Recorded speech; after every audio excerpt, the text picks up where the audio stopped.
What's going on, my friends? I thought I would share an email response that I just got from somebody in regards to a man coming through one of our webinars that was all about winning your wife back. So obviously this webinar is for men whose wives have left them, either emotionally checked out or physically left.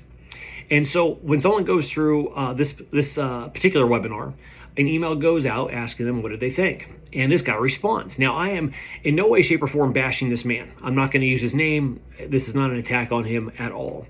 But I really want to focus on the mindset that is expressed throughout this email, because I believe this is an opportunity for us to really take a moment and examine our own life and our own belief systems and our own hearts to say, do I share this belief or do I not? And is it possible that I am the one getting in the way of the results that I desire? So this email goes out and this guy says, I think you are using the terrible thing that happened in your life to profit off of others. That's what I think. And you should be ashamed of yourself. And so, when it's Facebook hate, I normally don't respond. Sometimes I do, but I figure since this is an email one, I'm going to respond to the guy.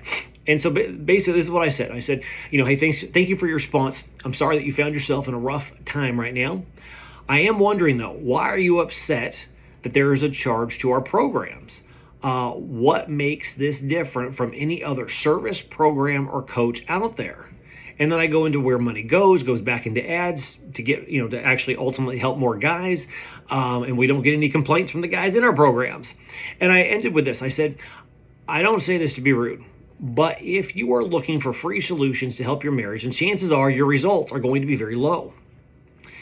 And I said, wish you the best. And he did respond. Where'd he go? He did respond. And he said, I have a free solution. It's called Jesus. Blessing, grace, and peace unto you, or peace on you. God is the giver of marriage, which I'm not too sure what his point is to that. But I just wanted to see if you had some scriptures to declare.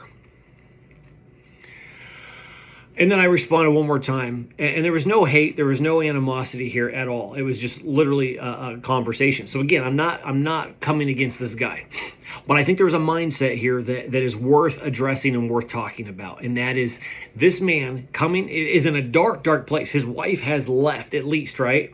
Dark place. He's a Christian.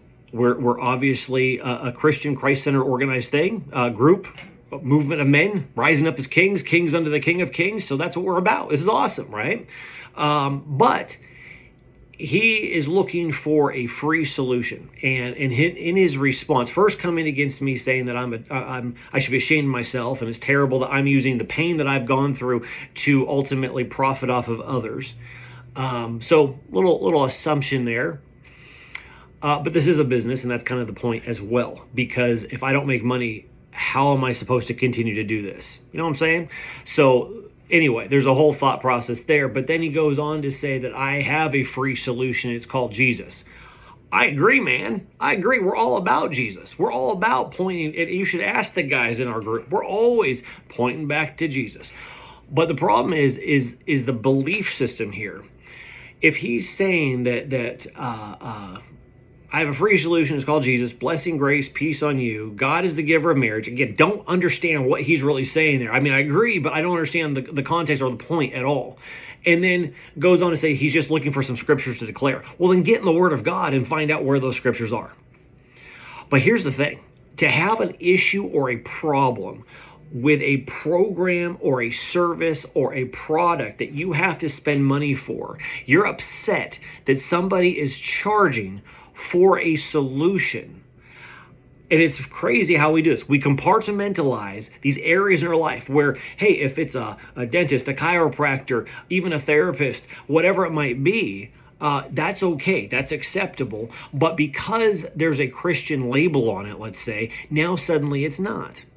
And see, the problem is people don't appreciate free, and yet there is a mindset and belief system inside the church today that because it's ministry, there should be no charge at all. And if I want to give a tithe or an offering and all that kind of stuff, then I can do that. Here's the thing. People, and this is why we target business guys, because they understand the value of coaching. And if you don't think that what we offer is worth your time, then don't pay. Don't join. That's why we qualify guys before they come in. But to have a problem and to come against somebody because they're charging for something, this is an opportunity to check your own heart.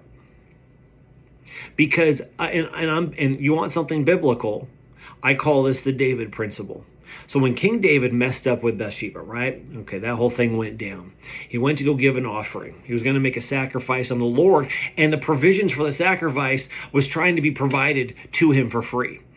And David, although he had messed up, it still shows that he had character. And he said, you know what? No, I'm not taking these supplies for an offering for free. I will not give to the Lord that which does not cost me anything.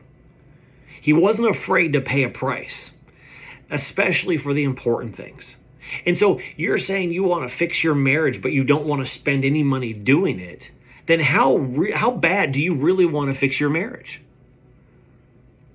If you needed to fix your car, you'd be, oh yeah, I got to spend money. Oh, I got to feed my family. Oh, I got to spend money. But yet somehow, some way, even when it comes to our marriage and even date nights, how many have slacked on that because they don't want to spend the money on a date night? When that could be, very well could be, one of the best investments you ever make.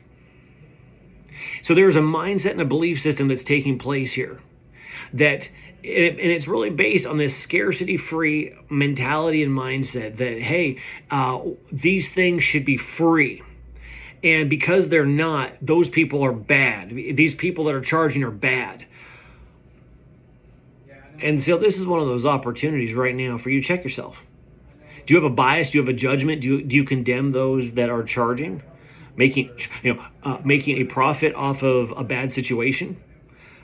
Especially one where people are actually leaving testimonials going, man, this has been awesome. If you want to rise up as a king under the King of Kings, really start to rule and reign in life, we got the framework for it. Or if you want to choose the free route, then you can get in the Word of God and figure it out yourself. But you know what? There's a cost to that too. And so that's where this mindset and belief of scarcity is. I don't want to spend any money, but yet I'm willing to spend my time. Well, see, the thing is money will help you eliminate the amount of time or close the gap of time that's needed to learn something. And so you really have to think of this as an investment, whether it's a coaching program, a training, a lesson. People have no problem spending thousands and thousands of dollars on college that tend to get them nowhere often, or even more often than not. It really comes down to questioning what is your belief system and what's your relationship to money and abundance, scarcity, all those types of things. And the Bible does have much to say about this.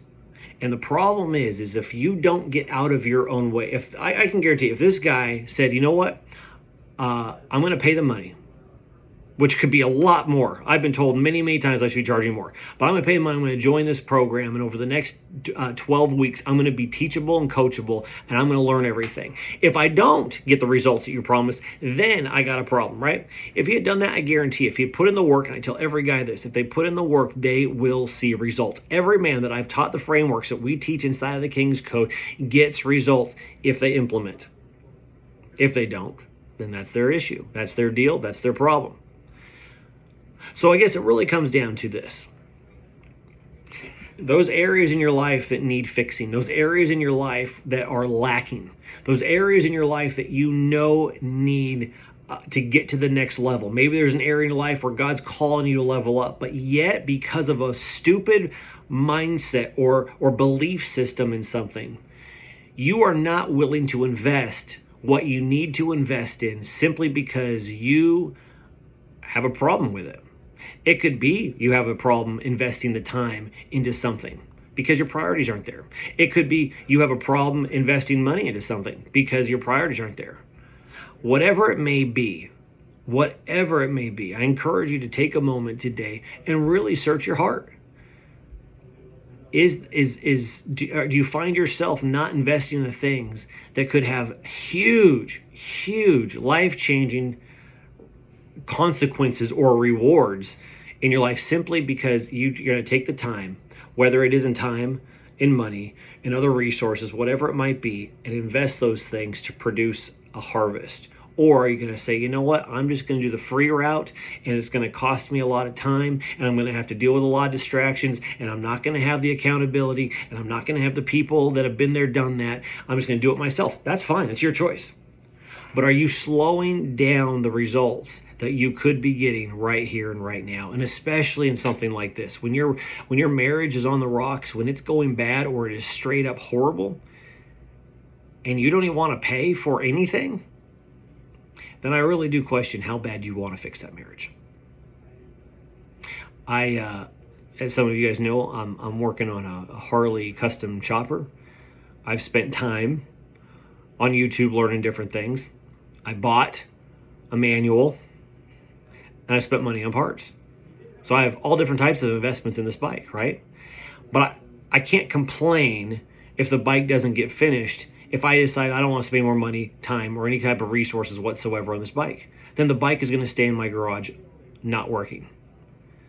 And it is no different than any other area of life, whether we're talking about your faith and your walk with God, your family, whether it's your marriage or your time with kids or other loved ones, inside of your business, putting in the time, the money, the effort, as the investment to grow that thing, or your health, and actually eating right, doing the right things, investing in yourself, getting enough sleep, putting the right things in your body so that you can either lose the weight, gain the muscle, whatever it might be.